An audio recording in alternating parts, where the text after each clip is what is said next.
Welcome to the Everyday English Podcast. Learn with me daily, improve constantly.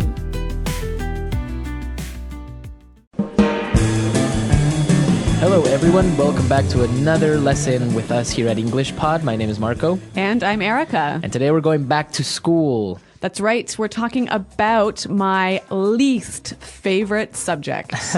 That would be math. That's right. Okay, so we're going to be talking about math. Now, I know that many of you, of course, know math. Right.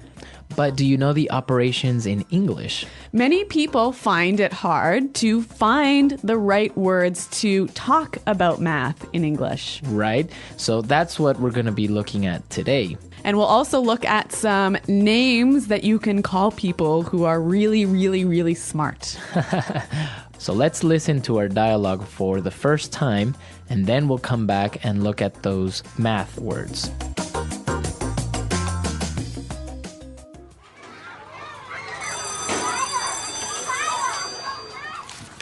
All right, children, let's review. Tommy, pay attention. Sorry, Miss Cadlick. Okay, Crystal, now tell me. What's 4 plus 11? 15. Miss Cadlick always asks Crystal. She's such a teacher's pet. Okay, and what about 56 minus 60? -4. Very good. 12 times 12? Very good. Suck up. 144. 0 divided by 1? 0. How did you know that? Okay, smarty pants. The square root of 2. Bet you're not going to get that one, know-it-all. 1.4142135.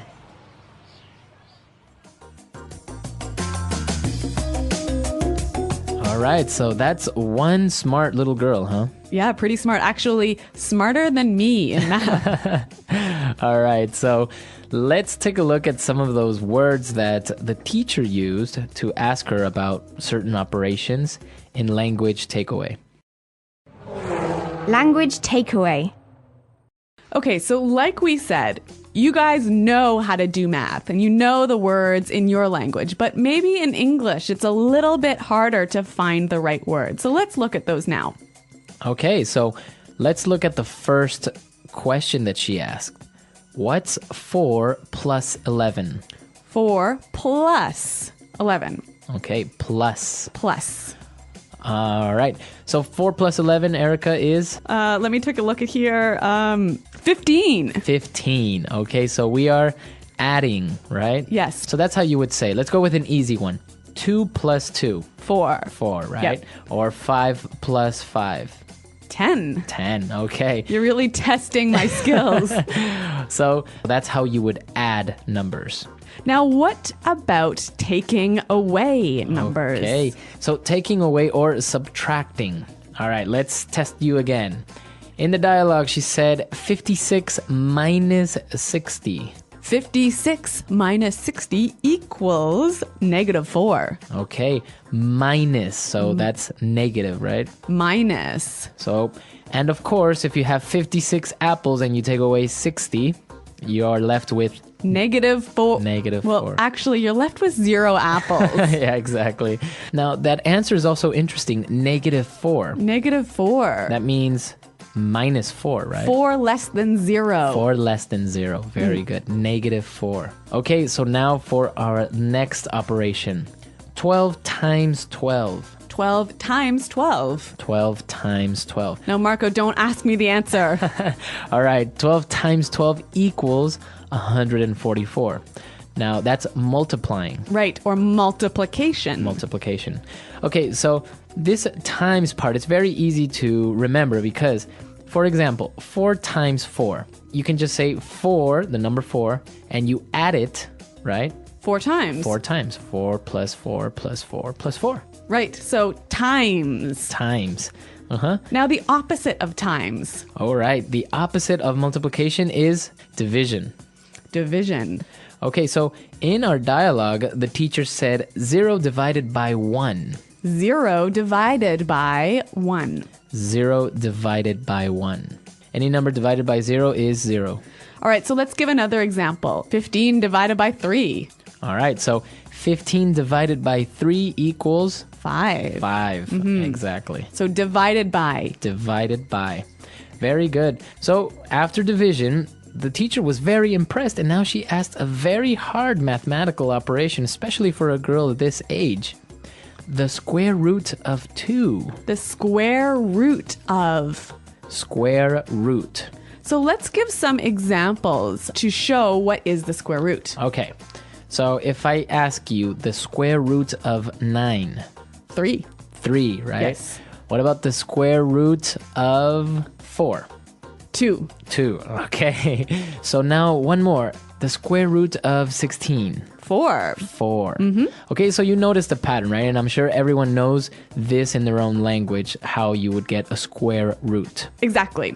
So this language is pretty simple. You all know it in your own language, but let's hear it again in English one more time with the dialogue.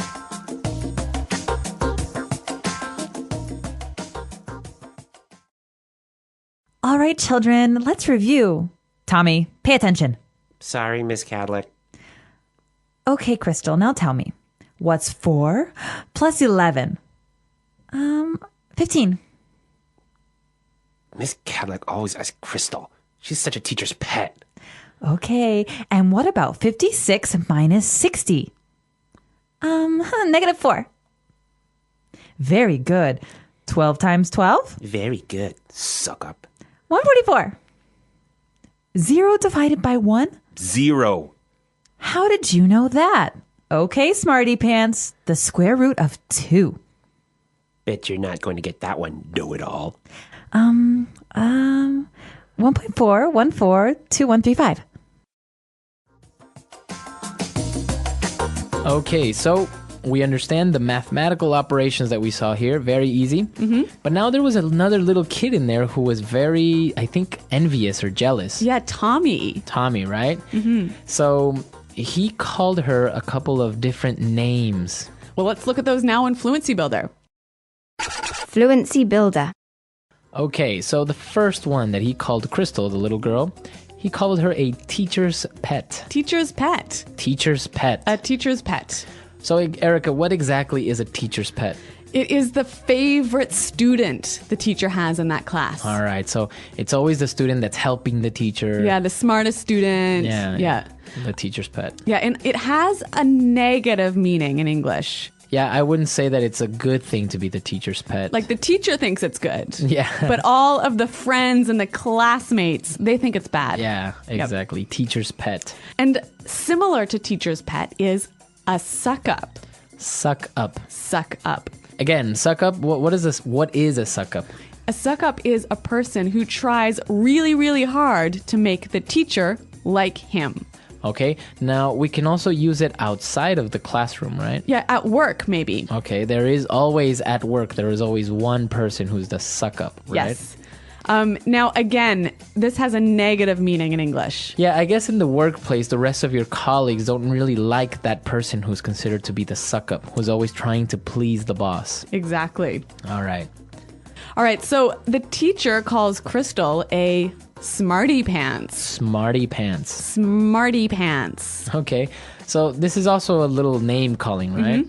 So what is a smarty pants? Somebody who is too smart. Too smart. Who tries too hard to be smart. Now, this is only for little kids, right? I wouldn't call you a smarty pants. Right? No, it's definitely for children. Adults don't say this. Unless maybe you are joking or having fun with someone. Yeah, but if you say it, you are suggesting that you're being like a child. Right. Yeah. Okay, smarty pants. And our last one, and this is also a very good phrase and a way to describe someone, know-it-all. Know-it-all. Know-it-all. A know-it-all. Sometimes you say Mr. Know-it-all, right? Yeah, that's right. Okay, so what is a know-it-all? Somebody who tries to show everyone that they know it all. They know everything. Yeah, they're so smart. They have the answers to everything. But they really, really try and show everyone that they know everything. These people can be sometimes a little bit irritating, right? Yeah, very, very annoying. Annoying. Yeah. All right, so it's not a good thing to be a know-it-all all the time. Yeah, actually, all of these phrases are not good things to be. Okay, so let's listen to our dialogue one more time, and then we're gonna come back and Erica's gonna tell us how much she hates math.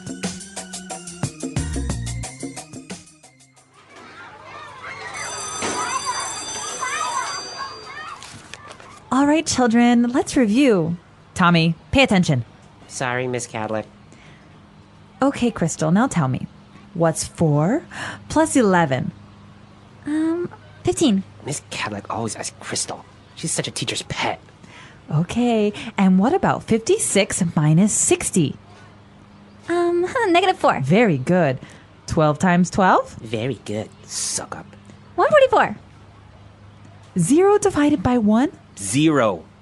How did you know that? Okay, smarty pants. The square root of 2. Bet you're not going to get that one, know-it-all. 1.4142135. All right, so Erica, you were telling me that you hated math, or you still do. Well, yes, that's true. I really do hate math. And even doing a simple, like 16 plus 32 is too hard for me. So you were never really that type of person that's good with numbers. No, I'm terrible with numbers. I can't even remember my own phone number. Really? That's true. Like, I really, if someone asks me for my phone number, I have to look on my phone in the address book to find it. Well, yeah, sometimes numbers can be difficult. I kind of liked math when I was younger. It just made sense. So Well, I guess there's a reason why I'm an English teacher and Yeah. not a math teacher. And I was actually not very good at language. But here you are. Exactly. Well, I mean, in Spanish, I like grammar. Oh. Not very good at that. All those rules. Yeah, but you're pretty good at English, so that's all right with That's me. all right. Yeah. What about you guys? Tell us what your favorite subject or your least favorite subject in school was. What about you? Do you have any favorite subject? Or did you have a favorite subject? History. History. Yeah. Okay. Yeah. I liked chemistry for a while. Oh, God. Chemistry involves numbers. Well, a little bit, but Yeah. it was interesting as well. So come to the website, everyone, englishpod.com, and you can find lots of other resources there. And also be sure to check out our activity stream where you can answer and ask very quick questions depending on your level. So you can choose if you're an elementary student, then you would be talking to other elementaries. That's right. Well, thanks for downloading this lesson, and until next time, goodbye.